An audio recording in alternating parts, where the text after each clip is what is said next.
Lepo pozdravljeni vsi, ki spremljate karierne zgodbe v okviru Kariernega centra Univerze na Primorskem. Tokrat bomo skozi pogovor spoznali, lahko rečemo, slovensko glasbeno legendo Tulija Furlaniča. Pozdravljeni in dobrodošli pri nas. Me veseli, dobrodošli tudi, dobrodošel, kaj ne, dober dan. Ja, dober dan. Dober večer. Dober dan. Dober dan. Svojo glasbo ste nedvomno obogatili slovenski glasbeni prostor, na sceni ste že dolgih 54 let. Celo res je. Na vašo glasbeno pot bova prišla kasneje. Za začetek me zanima vaše otroštvo. Kakšne spomine imate na to obdobje? Ja, otroštvo. Rodil sem se 1. maja. Na eno sončno nedeljo, skoraj na kamionu, na poti od Škofij do Kopra. Potem je, v porodnišnici v Kopru sem se rodil v glavnem in prvih 6 let stanoval na Škofijah, ker sem ponovno tam, ker je v rojstni hiši v bistvu, hiši staršev. Ja, s 6 leti v bistvu sem začel malo bolj intenzivno, da mi je ostalo kaj v spominu, ko smo prišli v Koper. So nas enkrat deložirali celo iz ene hiše, ki je potem to stanovanje, hišo dobil nekdo, ki je bil takrat direktor ali vodja ene poslovalnice, veleblagovnice, Omnija se je takrat imenovala, tam, kjer so zdaj neke slaščičarne botiki dol v sklopu hotela Koper. Ja, otroštvo je bilo, dogajalo se na ulici, ni bilo psov v Kopru, mačk sem pa tam že, vendar nas niso motile, ko smo se igrali tate in policije, recimo po vseh mogočih ulicah, neosvetljenih, pa skozi portone šli v drugo ulico. Veš, kaj je porton? Zastopiš, kaj je porton? Velika vrata. Skozi vrata in prišli na drugi konc, recimo ven. Predvsem je bilo to ključno, da smo se skrivali pred tistimi, ki niso bili tako domači. No, v glavnem, otroštvo je bilo kar lepo. Šolo sem obiskoval tukaj, osnovno šolo. Začel z glasbo kar zgodaj v glasbeni šoli. Sem hotel najprej trobento, trobente niso imeli. Potem so mi dali rog, to je 4 metre dolga zvita cev. 5 let sem se mučil s tem inštrumentom in celo je nastopil na par pogrebih, na par promenadnih koncertov s pihalnim orkestrom koperskim takrat. Potem pa sem eno leto se učil kitaro igrati pri gospodu Ivanu Ščeku in potem so me vrli na bobne. Pel pa sem vedno. Pel sem že kot otrok, recimo 500-600 leto, ko sem se igral, kaj sam sem vedno prepeval. Pa so starši spodbujali ta vaš glasbeni talent? Ne, jaz sem mimo glasbene šole sem tekel dol na stadion, v bistvu sploh nisem zahajal, tako da so me vrli ven. In vendar je bil ponovno gospod Šček, ki je bil tisti, ki je mojega očeta tudi poznal in je rekel, dajte fanta v glasbeno šolo, ker je velik talent. No in nekako so me spravili ponovno notri in je pač zgodba, ki sem jo še povedal, se je zgodila. Ma nisem bil priden učenec, ker instrument, ki sem ga igral, mi ni bil enostavno všeč in sem ga, ko bi rekli, silom prilike. Sem se ga naučil igrati in to je bilo vse v bistvu. Bili ste tudi član Koprskega pihalnega orkestra do leta 1965. Tega leta 1965 pa je nastala tudi skupina Kameleoni. Ja, no, sem bil, to je bilo leto, ki sem potem šel jaz tudi na kovinarsko šolo. To sem obiskoval že kovinarsko šolo, prvi letnik. In 65. leta res se je začela vsa zgodba s Kameleoni. Par mesecev prej so bili že oni, Marjan, Jadran in Danilo, na koprski gimnaziji in so se tam že srečali in dobili idejo in sploh člane so se zmenili, da bi lahko ustanovili eno skupino. Ni bilo pa pevca in bobnarja. In moj bratranec, ki je bil njihov sošolc, Ljubo, ki ga vsi poznajo, Ljubo Hlede, on je rekel, jaz imam bratranca, ki hodi v glasbeno šolo in tudi poje nekaj. In potem sem v bistvu bil kar tako izvoljen, ti boš zdaj bobne igral.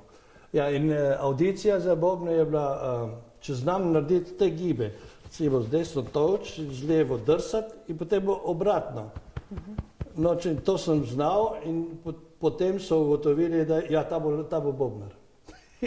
In jaz sem postal bobnar. To je bilo v srednješolskih letih, ko so nas takrat dekleta gledala, to je obdobje, ko se razvijajo prve ljubezni. Ja, v redu, prve ljubezni so že obstajale, potem pa, ko smo pa postali popularni, pa so bile druge, tretje, četrte, pete in te ljubezni. Pa ste kdaj, kateri izmed teh deklet, posvetili tudi kakšno pesem? Kaj, takrat? Splošno v vseh 54 letih. Ne, nisem razumel vprašanja. Če ste kdaj posvetili kakšnemu dekletu tudi pesem? Konkretno eni ne, vendar sem pač pojem taka besedila, ki so manje več tudi namenjena ženskam, odnosno govorijo o ženskah ali dogodivščinah, so lahko ljubezenska, so lahko kritična, so lahko dvoumna in prav namensko, da bi recimo, a niti ne bi, jaz nisem napisal besedilo, jaz sem samo izvajalec in pevec v bistvu, ne. In jih je še en par pesmi, nekaj sem napisal sam tudi, vendar ni namensko posvečena kakšnemu dekletu. No, v tistem obdobju, ko ste bili že član Kameleonov, je bilo vojaško služenje še obvezno. Vi ste odšli v Ilirsko Bistrico. Kako se spominjate tistih časov? Ja, veš kaj, moram še nekaj povedati, recimo za vas mlade kot take. V tistih časih je bila ora legalis. Ob 10. uri zvečer si moral biti doma.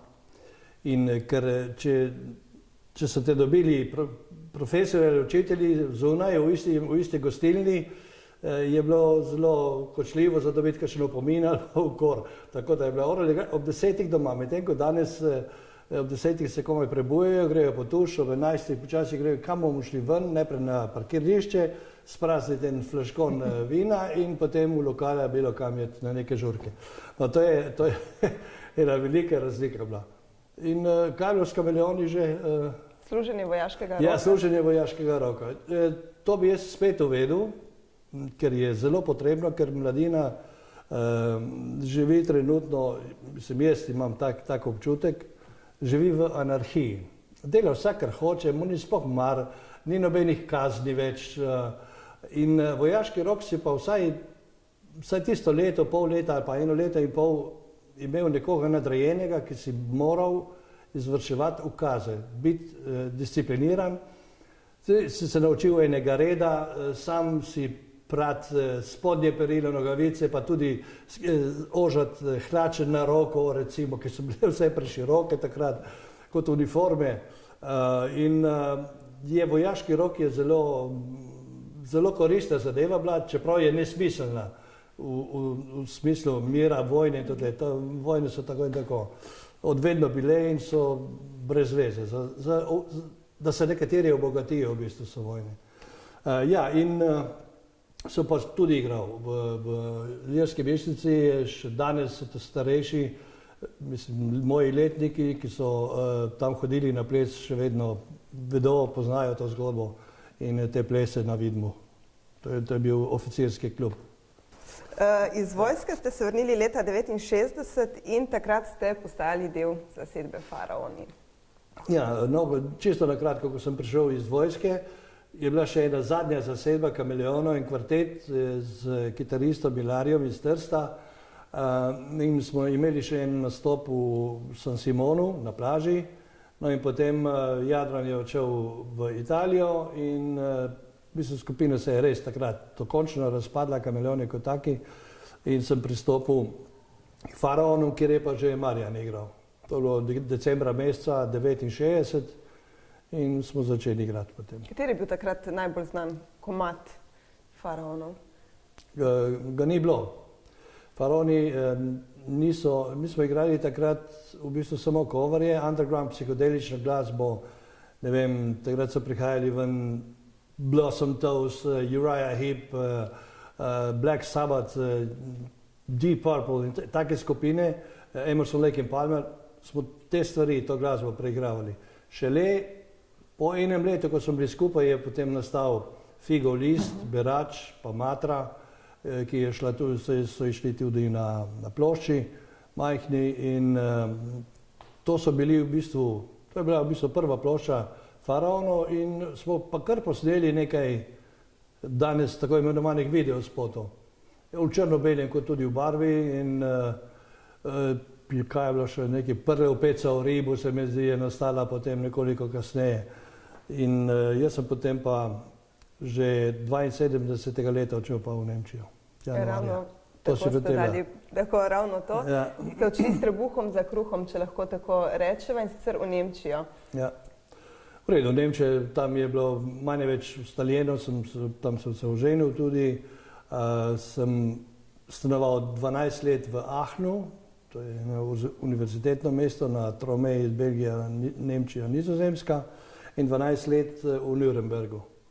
No, med tem časom sem pa vedno igral, sicer sem se tudi izučil za strojnega ključavničarja, se specializiral za hidravliko in vendar je bila potem Evropa, v bistvu naše področje, ki smo igrali v diskotekah, v hotelih, zimske, poletne sezone za turiste, v bistvu je bila Švica, Avstrija, Južni Tirol, Španija. No, ko sem prenehal med tem časom s skupino igrati, so oni odšli v Skandinavijo tudi, potem sem se po 4 letih ponovno pridružil, tako da je bilo kar pestro. Kaj je botrovalo temu, da ste se vrnili ponovno nazaj v Slovenijo? V bistvu ljubezen. Še 94. leta, ko smo imeli Kameleoni obletnico na Bonifiki s tistim zelo glasnim in zelo lepim koncertom, je posnet, samo nobenega ne vrti, ne vem zakaj, je zgodovina v bistvu. In potem sem prišel nazaj, ko smo imeli tudi 95. leta, smo tudi imeli še koncerte kot Kameleoni, posneli CD ploščo, no in takrat je počlo med mano in to žensko in sem se potem vrnil. Po 4-5 mesecih sem se vrnil nazaj, še ne vem kdaj. Marca meseca se mi zdi 96. In na to ste nadaljevali samostojno glasbeno kariero? Ne, še, Haloji so bili prej. 96, ko sem se vrnil, je Danilo Kocijančič takoj zavohal, da lahko naredi band. No, smo bili 3 Kameleoni notri in še Zdenko Cotič. In smo naredili to veliko uspešnico Anita ni nikoli, tudi cel projekt kot tak, pri obalnih posebnežev. In je MEF res ena besedila pisal kot ena rdeča nit, ki se povezuje v bistvu ljudi, ženske, moške, kot take, kot rečeno, posebneže. To je bila velika uspešnica, tudi dobili smo Zlatega petelina, kot pesem, je bila pesem leta in tako da so bile še dve leti. Smo se klatili okoli ne po diskotekah, po pizzerijah in take nastope, sem pa tam na kakšnem da pršute v Dutoljah ali ne vem kje, vendar v Ljubljani izgleda so se nas ponovno ustrašili in niso hoteli nas prevzeti nekdo od menedžerjev, da bi naredil z nami kakšno turnejo v večjih dvoranah in tako naprej, ker smo pa toliko izkušenj imeli in danes jih imamo še enkrat več, da nas niso v bistvu porenili naprej, tako rečeno. Čeprav smo bili že takrat ustaljeni in popularna skupina kot posamezniki, legende jugo, roka in tako naprej. Tako da zdaj v kratkem bo šel tudi dokumentarni film o Kameleonih. Tako da je bilo škoda v bistvu, ker jaz sem se tudi vrnil z namenom, da bom z glasbo služil, da sem preživljal z glasbo, vendar temu ni bilo tako, tako da sem moral spet prekiniti in sem začel na Radio Koper delati, sem imel band Yesterday, ki smo igrali plesno glasbo gor na Belvederju in tako je šlo. Spet do enega, kjerega, 69. leta sem posnel prvo pesem, Ko samota boli. Na MMS-u je dobila tudi nagrado za interpretacijo, no in potem se je začelo mešati samostojna kariera in z različnimi skupinami tudi. Ne. Pa se s fanti še dan danes dobivate? Ne z vsemi, ker v bistvu so naše glasbene poti so se zelo razpršile, šla na razen, tako da ne sodelujemo več, dobivamo se, še srečamo, vendar ni več tistega, kot je bilo včasih. Jaz grem svojo pot kot solo pevec in zdaj imam namen tako in tako s temi novimi pesmi, ki jih objavljam, tudi obeležiti moj 70. rojstni dan, ne direktno na 1. maja, vendar v tem letu par koncertov po Sloveniji z malo bolj rock skupino, antološki repertoar, samo avtorsko glasbo, morda bo kakšen podpori od Beatlesov notri, pa kaj takega, kaj iz 60. let, to, kar nas je tudi zaznamovalo. Ko ste že omenili prihajajoči rojstni dan, torej 70 let, kje bo ta velik koncert? Nikjer. Pri meni, doma na dvorišču bom skuhal za sestre kosilo in nečake in 1. maja sigurno ne bo koncerta, ker je preblizu, da bi kaj večjega naredili, tako da jaz upam poletje kakšne rock festivale pa samostojne koncerte, da mi bo to uspelo vsaj s kvintetom sodelovati in bomo malo bolj zaružili kitarsko, kot ne pa, ker večina ljudi, mladih me pozna zdaj kot takega, kot festivalskega pevca. Vendar tisti, ki so bili že na mojih nastopih z Marinom Legovičem, ko pa zaružimo, ko igramo svetovne hite od vseh, ne vem, Joe Cockerjev, Creedensov, Beatlesov, Stonesov, avtorska glasba, takega me ne poznajo. Mislijo, ta poje pesmice na festivalih, vendar jaz znam tudi 2-3 ure, 40-45 komadov, 5 enega za drugim in narediti tudi žurke. Glede na to, da ste že 54 let na tej glasbeni slovenski sceni, kakšno kritiko bi dali oziroma vaš pogled na spreminjanje glasbe skozi vsa ta obdobja, tudi na publiko, izvajalce? Mislim, v 54 letih se je ogromno spremenilo, to res ogromno. Če pomislim na naše začetke, mi smo morali nositi v trst maslo, telečje meso, brez ene žilice, da smo prodajali to tam, potem smo kupili elektronske dele, upore, kondenzatorje in tako naprej, za sestaviti prvi ojačevalec, inštrumente. Jaz bobne sem se usedel prvič za bobne 7 ur pred premiernim nastopom v Mladinskem klubu v Kopru. Zjutraj ob 11. nekje sem dobil bobne, doprej sem vadil na stolice, na škatle, ne vem kaj vse. In zvečer smo, ob 6. ali 7. smo začeli igrati in v 10. je bila že konec zabave. In no, potem, to je ena velika razlika. Potem se je pa glasba razvijala v bistvu z instrumenti. So kitare, pa vedno močnejši ojačevalci, so prišle potem orgle elektronske, synthesizeri elektronski in glasba je šla vedno naprej. Nekako pa tista rock osnova, rock and roll in rock glasba je še dan danes prisotna v glasbi, vendar so se spremenili zvoki, spremenil se je način življenja mladih, v bistvu imajo vsak kafe ali ne vem, čajnica je lahko diskoteka danes, pa ima živo glasbo. Takrat so se čakali samo na sobote, ko so bili prosti in so prihajali na plese ali pa na koncerte. Danes pa je to vsakodnevno plus medijsko, Facebooki, pa YouTube, Google in vse, tako da je vse dostopno brez samo na en klik. Takrat pa tega ni bilo, si moral kupovati plošče za poslušati glasbo ali pa imeti radio doma, imeti televizijo doma, ker ni imela vsaka družina. Da ne govorimo o mobilnosti, veliko se je pešačilo, recimo 10-15 km ni bilo nič, recimo Koper Izola pa Koper do Pirana, hoditi za iti na eno prireditev ali pa z avtobusi, ne, danes normalno, ali greš zveš pa z avti, vsak ima po 2 avta, z levo nogo je v enem, z desno v drugem, glava nikjer, zato je tudi toliko nesreč in tako naprej. To je velika razlika med takrat in danes. In tista zgodovina, ta obdobje se premalo ceni in je premalo znano. Zdaj upam, da s tem dokumentarcem, ki bo prišel zdaj maja meseca ven, da bo čim več mladine si to ogledalo, da bodo videli, kako lahko ceniš ti nekaj, za kaj se moraš boriti. Ne pa da, tata, jaz jim rabim kitaro, evo, tle imaš 500 evrov. Ne, tisto za 3000 evrov bi rad, ki imajo vsi take. In to je danes slučaj. In potem 2-3 mesece začne igrati in opusti to. Mrtev kapital. Takrat smo res morali delati in smo cenili to, kar imamo, ker smo si izborili z igranjem, z delom, z ogromno vajami in tako je tudi uspeh prišel.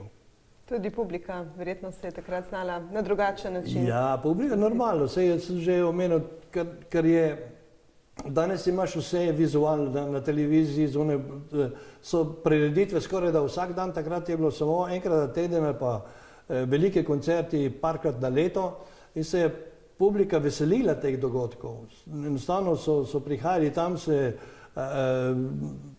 žurali, ne vem kaj, peli z nami in predvsem je bilo tudi stičišče za spoznati partnerja, fant in punca in tako naprej. Danes je to, pogled odpreš Facebook, ti si mi všeč, aha, kdaj? 4,5 lođa, dobro, se dobimo. In potem se ustrašiš, ko se dobiš. S kom bi še posneli duet? Stino Tanner. Kaj pa iz slovenske glasbene scene, če smo že pri nas? Ja, duet recimo so lukrativni, vendar sem postal malo izbirčen že, kar se besedil tiče in tudi kar se pevk tiče, ali pa tudi pevcev. No, pevce bi lahko dobil en par takih, ki bi z njimi lahko in tudi ne bi rekel ne, če bi imeli primerno pesem z dobrim besedilom. Besedilo mora imeti eno sporočilo, da jaz lahko kredibilno interpretiram. Če tega ni, lahko na la poješ tako, kdaj so 3 minute mimo, dobro, smo posneli. Naprimer, ta zadnja pesem Ljubezni ni dobro je v bistvu demo posnetek. To sem posnel tle na 2 ulice nižje od tega studia pri Zdenkotu doma, na moj mikrofon, ki ga ima že 40 let in ki pojem na njega in ima že, ne vem, 1 milijon kilometrov za sabo, sem jo zapel tako dobro, da smo potem pustili ta demo posnetek in smo začeli graditi potem šele glasbo okoli. Ker kaj, če gremo v studio, postavimo mikrofone, najboljše ima tistega feelinga, kot se ga je imel tistih par minut in je one take, od začetka do konca zapeta, sploh ni flikano, nič. In je pesem, mislim, da je se res dobro interpretiral in se je prijela že zdaj. Tudi videospot? Videospot je posnet in zdaj v kratkem pride ven, zdaj še par dni pa zmontiranje v bistvu že, jaz ga moram videti predpremierno, če sem zadovoljen, če mogoče kaj motečega, drugače pa bo zdaj v teh dneh bo objavljen na YouTubeu in potem gremo na televizije še in tako naprej, tako da zadeva teče. Jaz sem poln optimizma in energije, sploh mi ne manjka, da bi tudi 2-3 ure stal na odru, pel, skakal in žuro z mladimi jih animiral in spodbujal, da sodelujejo, tako da se ne počutim 70 let starega. Načrtujete morda tudi sodelovanje na kakšnem festivalu, Slovenska popevka MMS? Ne, to je dovolj teh festivalov, naj se mladi mučijo in naj trošijo malo denarja. Jaz ga nimam v bistvu za plačevati vse studije, avtorje in glasbenike in potem si 3 minute na televiziji, če ne zmagaš, kot da nisi bil tam, radijske postaje te ne vrtijo, če zmagaš, te vrtijo en teden, potem te tudi ne vrtijo več, tako da mislim, da se res že to obdobje dal skozi in sem že zdavnaj rekel, da do festivale ne grem, edino če me plačajo, čeprav sem bil potem še na 1-2 festivalih. Ne vidim več motivacije, da bi šel na festival. Rad pa podpiram mlade, recimo in popravljam napake, če jih naredijo pri interpretaciji pa pri izgovarjavi, pri dikciji. jim rad svetujem, kako in kaj, ko snemajo. In to mi je bolj tu imam večje veselje. In tudi eno poslanstvo, da moje znanje, mojo kilometrino in prakso dam naprej mladi. To je pomembno, ne pa da zadržiš tle neke ljubosumje, pa ne vem kaj. Jaz sem z svetovnimi zvezdami sem stal že na odrih, pa se pogovarjal tako. To so zelo enostavni ljudje, ki se pogovarjaš z njimi o vsem in tudi nimajo nobene skrivnosti. Tisti, ki uspe, dela pravilno. To je moj moto, moj rek. In če uspeš, nekdo te ne more kopirati, ne gre. Ti si svojo pot šel, si uspel in zdaj lahko samo to način, kako si prišel do uspeha, lahko posreduješ drugim, mladim v bistvu. In to rad zdaj počnem. Kaj vas poleg glasbe še osrečuje, oziroma kako izgleda vaš dan v Kopru? Vas večkrat po ulicah Kopra lahko srečamo? No ja, sprehajam, ker sem pač že v penziji, te 5 let, hodim v fitness, nordijska hoja, kar se tega tiče, spim 10 do 15 ur na dan kot dojenčki, kadar se mi spi, spim in potem ponavadi me televizija gleda, ne jaz njo. In v morju nisem bil že 7-8 let, pa sem tukaj kuhan in pečen. Drugače rad kuham, posebno če je tako za prijatelje, kaj več, pa če ne znajo, kaj pridem tam na obisk. In kaj bomo danes jedli, ne vem, odprem hladilnik in vidim, kaj je notri. Ja, pa tisto je staro že, ne, ni staro, daj to ven in skuham večerjo, kosilo, kaj. In to me veseli v bistvu. In so precej mladi, v bistvu so v starosti, moje hčere tam med 40 in 50 letom starosti, tako da se me mladina tudi drži gor. Posebno pa, ko nastopam in ko vidim res mlade, do 20 pa tudi čez, no, ko žurajo z mano in ko se veselijo in se nasmehnejo, me vidijo na odru, kako jim dajem jaz tudi energijo. In to je v bistvu največje plačilo, kar ga en glasbenik lahko dobi tudi. Tudi mi bomo z veseljem prišli na kakšen vaš nastop žurat, če bo v bližnji prihodnosti. Naj povem, da tudi radi pojemo dobre stvari, tako da glede na to, da ste večkrat po ulicah Kopra, se lahko ustavite tudi. Da prinesem eno vojaško kuhnjo za cel faks, da vas kuham pasole, kapust, čislo zelje. Tudi možno, vse je možno, recimo, nekateri so že okusili mojo, mladi tako kot starejši so okusili mojo kuhnjo, tako da ni problema. Če se me povabi, pridem rade volje. Hvala. In glede na to, da se bliža vaš rojstni dan, vam ob tej priliki tudi voščim vse najboljše, veliko zdravja in tako dobre energije še naprej. Hvala, da ste bili naš gost in upam, da nas še kdaj obiščete. Ne, zakaj pa ne? In je bila tudi ena lepa izkušnja in rade volje pridem in tudi povem marsikaj, ker z mano lahko govorim tudi 2-3 ure, če bi šli v dogodivščine, tako da ni nobenega problema, da ne bi ponovno prišel. Super, najlepša hvala in hvala tudi vsem vam, ki nas spremljate in lep pozdrav do naslednjič.